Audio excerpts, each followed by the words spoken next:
On Instagram, I get a shit ton of questions about how did you build a clientele, being a female barber, being a barber in general. Kind of the same, but I totally understand that in most barbershops, and I'm talking about regular barbershops, not shops like Sports Clips who employ only women to cut men's hair. Those type of places I don't consider a general barbershop. Those are very specific style niche kind of barbershops. But to give you guys kind of a quick little story about how I built clientele, it's pretty simple. I utilized social media, I utilized Yelp. Any kind of place that I worked at, I would push all of my photos into that Yelp account. And so when people are looking through for different shops to look for services, you'd find my haircuts, and then you were able to find out my Instagram handle so that they can contact me through there, or I would leave a website link to my booking app at the time. And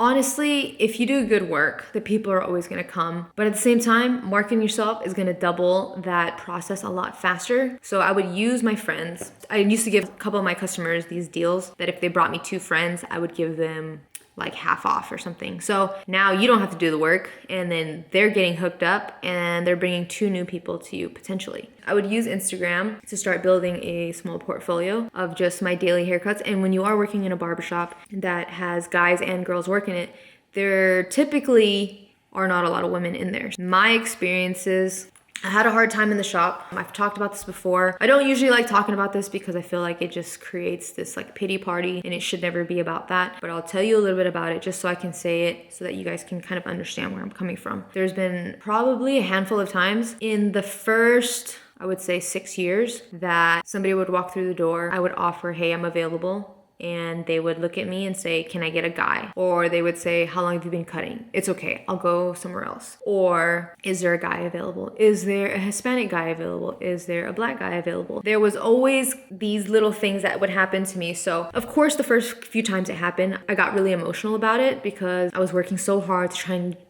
gain people's trust, but it wasn't really about me. Maybe it was a bad experience that they already had, but I was holding on to that emotion of feeling like nobody wanted to go to me. I didn't let it beat me down, even though it did hurt my feelings at first. But I think what happened was I was like, you know what? It feels shitty to feel that way. So how do I fix this? And the solution was always to get better, right? Get so good, which takes me to one of my favorite quotes that actually really helped me just go for it. And the quote is, be so good, they can't ignore you. And I was like, that's what I need to do. I was able to push myself past these uncomfortable limits. And of course it's hard. When you are first starting in a barbershop, it is tough, especially if you have no prior experience. I went in there, I remember my first few 8-hour shifts, I probably got $30. It wasn't a lot of money at all. The clients hardly wanted to come to me, or there was just no clients. I just remember that I didn't really think about where it was gonna take me in like 5 years. It was just kind of that moment. I was just like, okay, here's my challenge. Here's this person who I've never met before that I'm gonna cut for the first time, and let me just see how it goes. And each of those people just became new experiences to kind of help me understand how to make it better for the next time. And I just kept trying to grow that same idea over and over again until the results were different, until the reaction of the clients were different. And then it kind of just clicked to me that it was also your selling points, which is how you approach them. If I'm gonna go into it soft and be like, hey, I can cut your hair, and I'm not making eye contact and I'm just kind of looking away, people are not gonna respond well to that. They're gonna be like, okay, this girl looks like she has no idea what she's doing. I'd rather go to somebody else. So now when I think back, maybe those situations happened to me because of the way that I was acting. And now I'm seeing it completely different. Maybe I wasn't sure of myself. So if I'm unsure, people are gonna read that same energy and give me the same thing. But if I go in there a little bit more confident, and of course I get it, when you're new, it's like, how do you build that confidence? The confidence is gonna grow as your skill sets grow. As you get better, you get more comfortable. And as you get more comfortable, your energy is a little bit higher and people can read that vibe. When we're feeling low, you attract low. When we're feeling high, you attract happier people. It just always works that way. Sorry about that. I had to leave really quick to go get some food, but now I'm back and I wanna finish this conversation. I was actually talking about energy and that the way that you're approaching people is going to either help the situation or make it worse. New clients, they were basically a walking advertisement for my work. A few of them had mentioned that a few people were able to see their haircuts on the street and asked, hey, who do you go to? I'd like to get that person's information. And then from there, they would give that information of myself and how to find me, and it kind of went from there. A second thing that helped me out was friends. I was able to cut their hair. Process of building clientele, but that was kind of the pace it was. It was never really rushed. I just remember maybe it was about a year and a half in, I finally had felt like, okay, whatever kind of haircuts came through, I was finally getting a flow of how to go through it, that it became a little bit less stressful because I wasn't so focused on, okay, how do I do this haircut? What are the steps? It's like you start building your muscle memory, your confidence goes up because now your hands are doing the work because you already done it so many times. And now you can talk to your clients without getting distracted. It just became more flowing as an entire experience for them. What helped me also brand myself better was while I was working, I was able to market myself in the space. So for example, I worked in a shop with 11 other guys. You can imagine the slight competitiveness to like getting clientele. I mean, there was more than enough because there was a high traffic walk-in rate. And at the time we had just switched into appointments as well, is that while people are waiting or sitting in other people's chairs, I started doing half the haircuts were complete.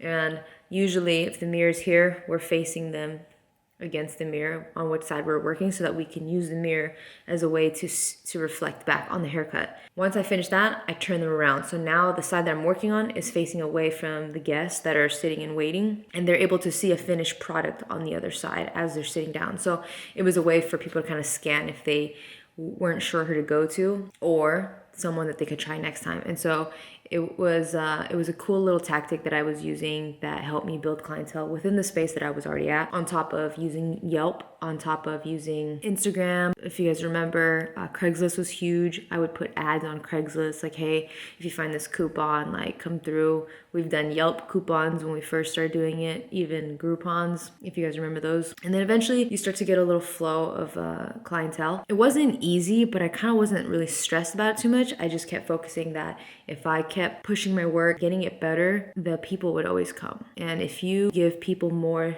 than what they expected, it's literally the best exchange, because first you're shocking them because they're like, holy shit, I didn't know my haircut could do this. I didn't know my haircut could be this clean. You build that trust right away that they're excited. So when they go home and go see their friends or family or go out or whatever, they're like, hey, this is exciting because when I left the shop, like Sofie took a picture of me. Sofie made me feel like super special. Like, so the experience that you leave them with is super important. And it's actually helped me a lot.